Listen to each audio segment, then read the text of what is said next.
Aloha volunteers, Pastor Gavin here. I am at the end of Puhale Road, just 1/2 mile from New Hope, Oahu. Over 100 years ago at this very spot was a hospital, Kalihi Hospital and Reception Station. It was where patients stricken with Hansen's disease were brought for quarantine and treatment.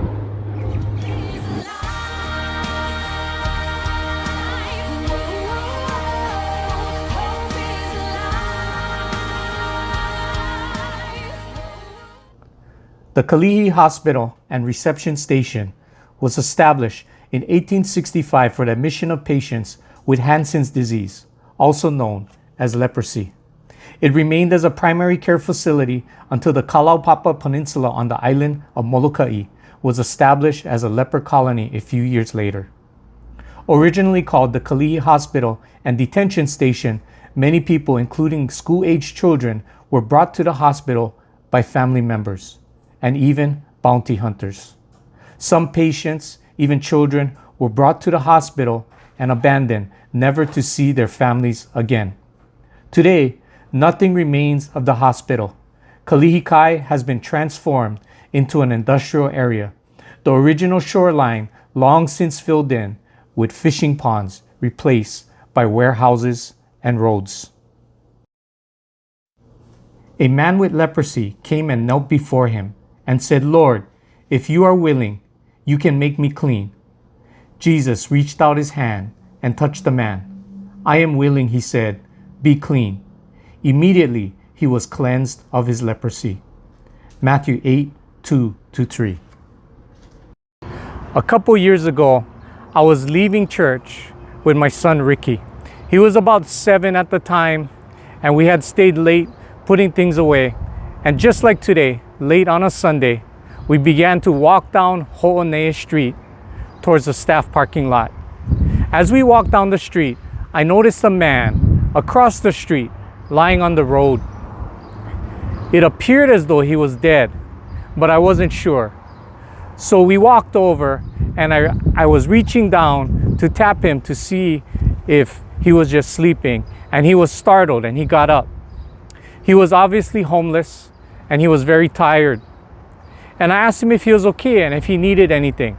And he told me that he was fine, and he said that he would come frequently down to Ho'onea Street and get as close as he could to hear the service. He didn't want to walk inside, so he just listened to the worship from the outside. And he said that worship would help him.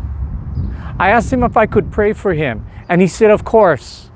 And so we stayed there and we prayed for him, and he started to weep. He thanked me. I gave him a couple dollars, and me and my son went on our way. I apologized to my son for holding things up because I had promised to take him to McDonald's since he had waited so patiently for me. And he said, "Dad, it's okay because you were sharing with that man about Jesus, and that's more important." I was so proud of Ricky that day. Well, the following week when I was in the office, a man stopped by to visit me. And as he stopped in, I walked downstairs to go and meet him. And I didn't recognize him until he told me that he was the man that I had prayed for. Instead of being disheveled and with dirty clothes, he was actually well dressed. He was bathed, and he had some luggage with him. He told me that after I had prayed with him, he had contacted his family, and his family sent him a ticket and invited him to come home. So he was on his way to the airport to be reunited with his family. What a story of Jesus's redemption. Everywhere we go, Jesus is with us. He lives within us. And so where we go, he goes too. And we know from Jesus's life that wherever he went, healing followed. And that still happens today. Just like the hospital that was once here in Kalihi Kai, New Hope stands here as a place where those who are sick can come for healing. It doesn't have to be leprosy or Hansen's disease. It can be spiritual healing. It can be any kind of healing. But our doors have to always be open. We are representatives of Jesus Christ. So let's be there for all of the people who need Jesus. Let's keep our doors open, and let's keep our hearts open to those who may be unlovable, like those who once had leprosy. So thank you, New Hope, for all that you do. I hope to see you at weekend services. God bless you.